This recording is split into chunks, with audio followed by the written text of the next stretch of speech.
Aujourd'hui, j'ai fait une bêtise en faisant éclore un nid de centaines de bébés veuves noires dans ma chambre à coucher. C'est ce qui s'est passé aujourd'hui. Il y a quelques semaines, ma fille de 5 ans a trouvé une mère veuve noire et son sac d'œufs. Elle voulait les regarder, alors j'ai pris soin de les mettre dans un bocal, de tordre le couvercle et de l'entourer de rubans adhésifs pour faire bonne mesure.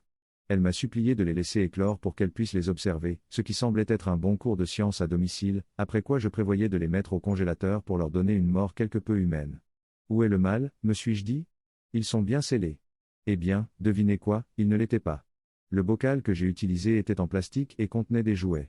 Il y avait de petits trous dans le fond et sur les côtés, à peine visibles. Plus petit qu'un poinçon, mais suffisamment grand pour un bébé veuve noire. Aujourd'hui, nous poursuivons nos activités, lorsqu'elle remarque une petite araignée. Je la tue. Puis il y en a une autre. Puis une autre. Je commence à penser oh non. J'attrape le bocal et découvre que l'œuf a bel et bien éclos, avec des centaines de petites armes à venin. Mais je constate avec soulagement que le ruban adhésif est toujours là, il n'y a aucune chance qu'elles aient pu sortir. Jusqu'à ce que je regarde ma main. Au moment où je tenais le bocal, l'une d'entre elles a rampé sur ma main. C'est alors que j'ai remarqué les trous. J'ai crié, prononcé des mots qui ne devraient certainement pas être prononcés devant un enfant de 5 ans et voulu jeter le bocal, mais j'ai réussi à m'y accrocher de peur que le jeté ne répande encore plus son contenu meurtrier.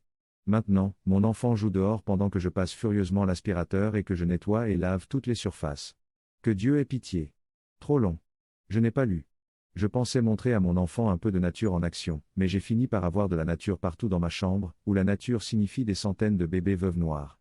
Autre modification, merci beaucoup aux gentilles personnes qui m'ont envoyé de l'argent par Venmo pour l'exterminateur que je vais maintenant faire venir demain. Je vais en faire envoyer l'argent parce que j'ai réussi à arranger les choses, mais merci beaucoup. Les gens me demandent comment j'ai pu être aussi stupide. Je ne sais pas, une mère célibataire qui fait l'école à la maison, épuisée par la corona et qui manque de jugement, j'imagine? Nous avons élevé beaucoup d'autres insectes dans des bocaux sans qu'ils ne s'échappent, alors je pense que j'ai été un peu trop confiante quant à l'impénétrabilité des bocaux.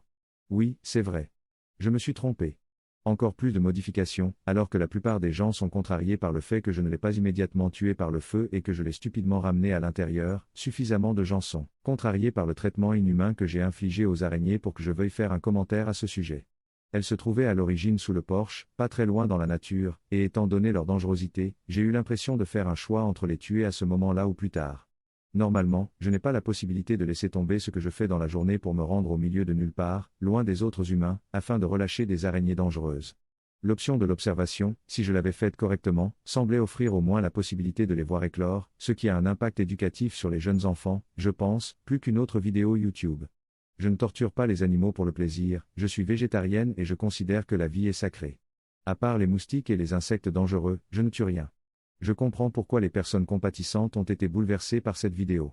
Les araignées sont toujours vivantes, pas congelées, et maintenant, puisqu'elle est ready Internet célèbre, aujourd'hui je vais conduire au milieu de nulle part et libérer la maman araignée pour qu'elle poursuive sa vie d'araignée loin des gens.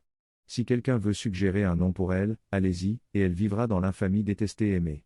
Dans le véritable esprit d'Internet, je suis sûr que cela va déplaire à tout le monde, aux gens qui sont contrariés que j'ai fait cela en premier lieu et qui vont exterminer les araignées intérieures maintenant, et au nombre substantiel de gens qui veulent que je les tue par le feu et qui vont penser que c'est de la folie de relâcher la mer.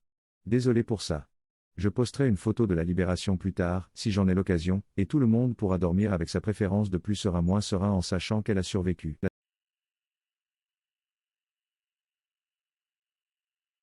Aujourd'hui, j'ai fait une erreur en qualifiant le vétérinaire de mes chats de bons garçons. Techniquement, ce n'est pas aujourd'hui, mais j'ai récemment emmené notre chat chez le vétérinaire. Lorsqu'ils nous ont appelés, j'ai mis le haut-parleur car les humains ne sont pas autorisés à entrer pendant Covid.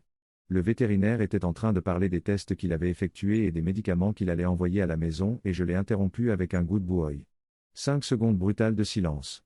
J'ai dû couper le son parce que mon mari riait tellement qu'il en pleurait. Le vétérinaire l'a ignoré et a terminé notre conversation, mais je l'ai entendu rire pendant que nous raccrochions. J'avais vraiment mis l'accent sur ce bon garçon. Je ne sais pas d'où ça vient. Je ne sais pas pourquoi je l'ai dit. Ce n'est pas comme s'il me disait que notre chat s'était bien débrouillé ou quoi que ce soit d'autre.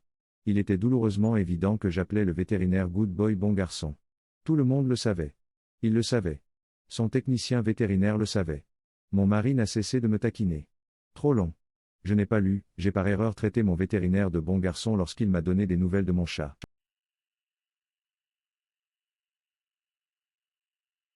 Aujourd'hui, j'ai fait une erreur en disant à notre classe de maternelle la taille du soutien-gorge de l'assistante pédagogique.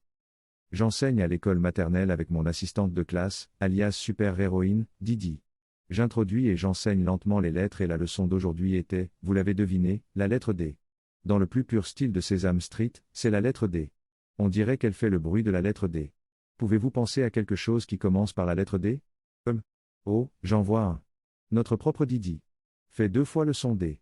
Didi a en fait un double D. 2 d'entre eux. Dès que c'est sorti de ma bouche, je l'ai entendu.